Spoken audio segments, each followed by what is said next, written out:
Today we'll be painting the oldest and wisest of our fellowship, Gandalf the Grey.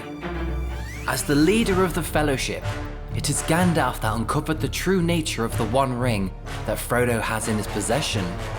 Guiding them on their quest, unwillingly, they had to pass through the mines of Moria for safer passage.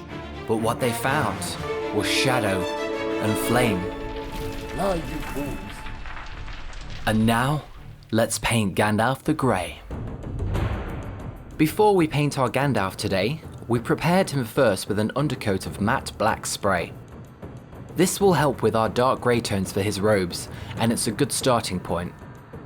We start by using a large brush and applying some Necromancer cloak onto his robes. As always, don't worry about getting any paint onto other areas such as his hair or the sword, as we will cover this up later. So applying a couple thin coats of paint was practiced here, until the robe was completely covered. Using a soft makeup brush, only a small amount of paint was added onto the bristles. And with a gentle circular motion, the next layer of a lighter grey paint, Dungeon Grey, was applied onto the robes. As you can see, the layers build up and achieve a nice effect on the cloth. Using makeup brushes in this way is a great way of layering paint up quickly, and you can achieve a nice result in no time. I will leave a link in the description below to the exact set that I have used for Gandalf and our cave troll video, if you wish to pick some up for yourself and have a go. Now that we have our lighter grey layer done, we will add a bit of material texture to the cloth, and to do this we will create some horizontal brush strokes. Again, not needing much pressure, just glide the brush across the miniature to create faint lines on the robe. Leaving the robe for now, we can start looking at the other features of the miniature.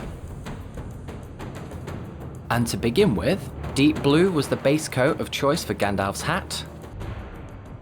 Again, 2 thin layers will be preferable here rather than 1 thick layer, for better coverage. Followed up by dark stone for his shoe and sleeve of his undergarment.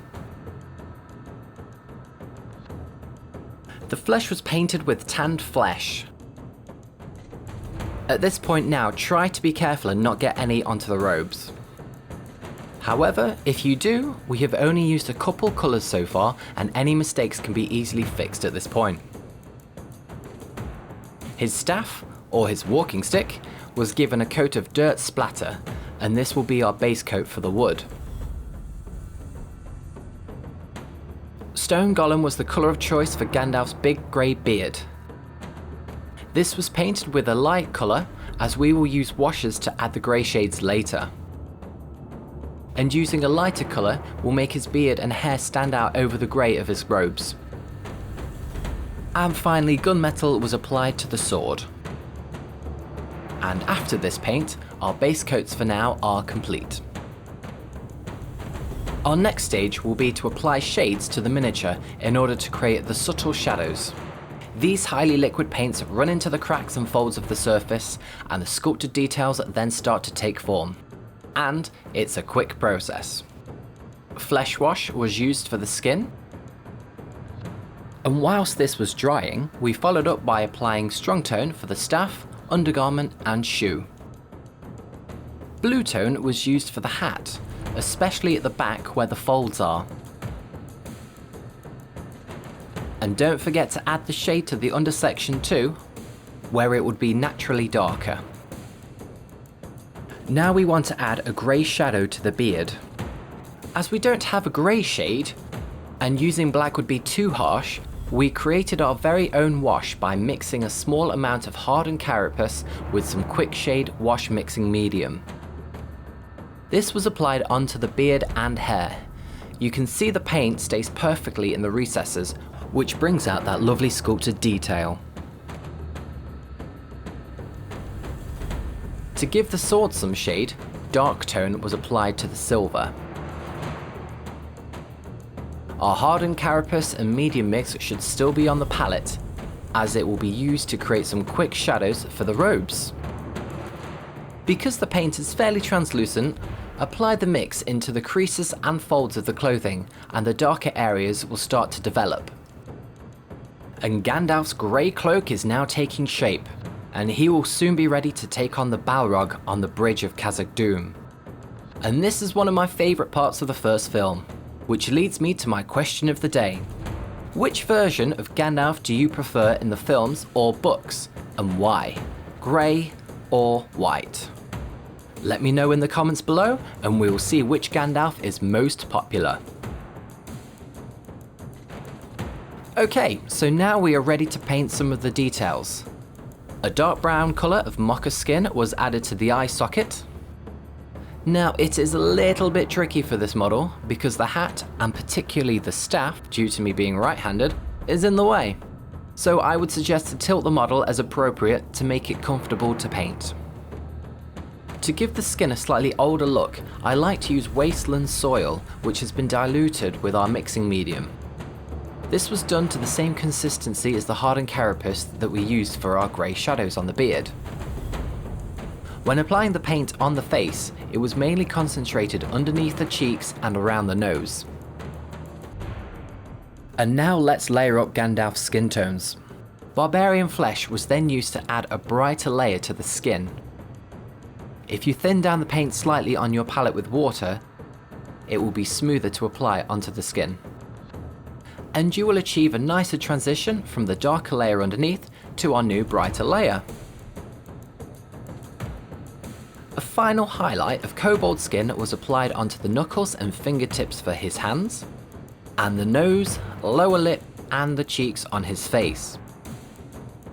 We only need a small amount of paint here, and you can see that only the very tip of the brush had any on. To paint the eyes, a tiny amount of spaceship exterior was added to each corner of the eye. Just be patient and careful at this stage.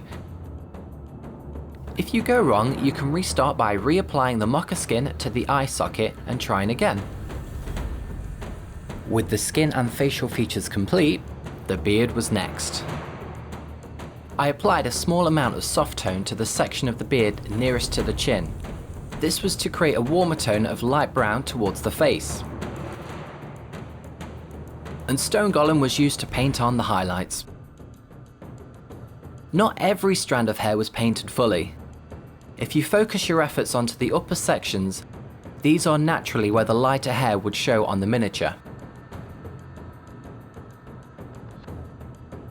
Now for Gandalf's hat. We are going to add some watered down layers to this and give it a greyish look to the blue. Firstly, Griffin blue was heavily thinned down with water and applied to the majority of the hat. Here we want the paint to be translucent, so the blue colour from our base paint shows through slightly. The paint doesn't take long to dry, and multiple thin layers can be added in quick succession. The majority of these layers will go onto the front of the hat, as well as the pointy section towards the top. Wolf Grey was then applied in the same manner as Griffin Blue. Again, because it's semi-transparent, these thin layers will build up to create our grey tones for the hat. And a non-thinned down Wolf Grey was then used to paint the highlights of the rim, as well as the creases near the top section. Lastly, Fog Grey was the colour of choice for the hat, and yes, you have guessed it. Thin that paint down like the others and apply it in the same areas as before. Now we are left with the greyish blue hat, and a final application of Fog Grey was painted on to brighten up the highlights from our previous stage. Gandalf's undergarment sleeve and his shoe were highlighted next with Field Grey. This is a nice grey with a touch of green tone in it, and this will stand apart from the greys that we've used on the robes. To make the highlights stand out even more, Banshee Brown was applied in small thin lines. This also created a quick and easy texture to the surface. Gandalf's wooden staff was highlighted with the leather brown first, and then followed up with a lighter monster brown afterwards.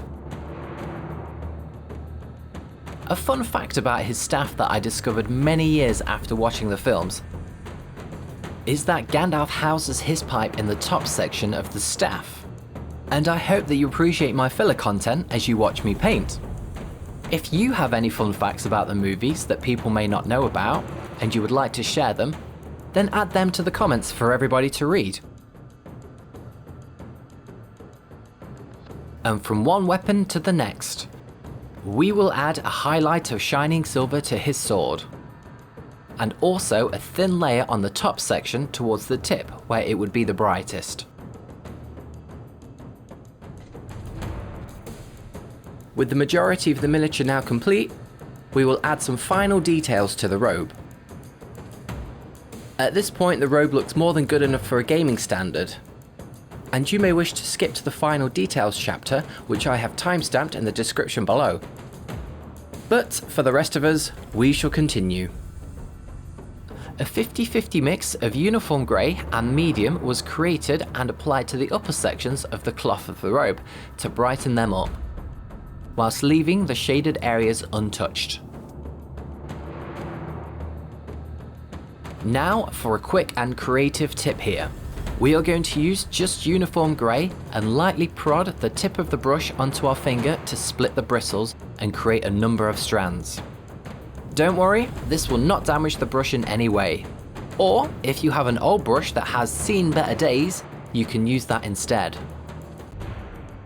From here, we can paint a texture on our cloth by brushing horizontal lines across the robe and make the miniature more interesting in a matter of seconds.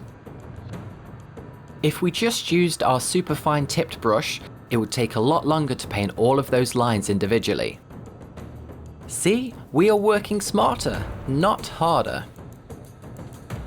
And whilst we have our uniform grey out, a few highlights were added onto the robes, such as the line detail at the bottom, as well as any folds in the cloth, especially on the upper areas of the staff arm. And finally, to make some of these highlighted areas stand out even more, we went in with a lighter grey and painted the folds of the cloth and made these highlights look sharper. Hopefully, if you carried on watching this robe section of the video, you will appreciate the added detail that we have done for the cloth. You could do something similar on any miniature that wears cloaks, robes, or even dresses. Now it's just the last few details that we need to paint for our Gandalf. To start this off, we will apply a watered down black and paint the belt and strap going across his chest. This black will go into the recesses and create shade between these details and the robe.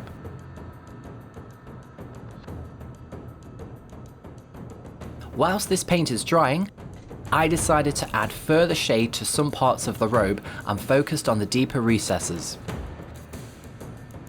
as well as shading the areas between the hair and the grey cloth too. With a fine tip brush, Gandalf's scarf was given a base coat of uniform grey. Just be careful not to get this colour onto any other areas that we have finished painting. His strap was painted brown with werewolf fur, and his sword belt was given a base coat of deep blue. Afterwards, the belt and strap were given a shade of dark tone. This will create more shade and allow the details of the miniature to stand out more. Whereas the scarf was tinted blue by applying a blue tone. And once dry, we will be ready for our final highlights. The sword belt had a highlight of wolf grey given to it. Just be slow and steady at this point, and rotate the miniature to make it easy to follow the edges of the belt. The same process was done for the brown straps, and we used leather brown for this. To make these details pop out, or stand out, a little bit more, a thin highlight of Banshee brown was applied using a fine tip brush. And it's brighter colours like these which can draw the eye in and instantly create definition between the different areas of the miniature. thin lines of shining silver were painted on to pick out the details of the belt buckle. And finally, fog grey was applied onto the scarf highlights of our wise old wizard. And there we go, we have the first member of our fellowship complete. And I will add a Fellowship of the Ring playlist to the channel, so you can paint along as each member gets their own video. And if you have found value in the video today or simply liked some of my tips and tricks, then please do let me know in the comments below. Like and subscribe, and maybe tell a friend if they have some Minds of Moria games to play. Thanks for watching, and until next time, keep on hobbying.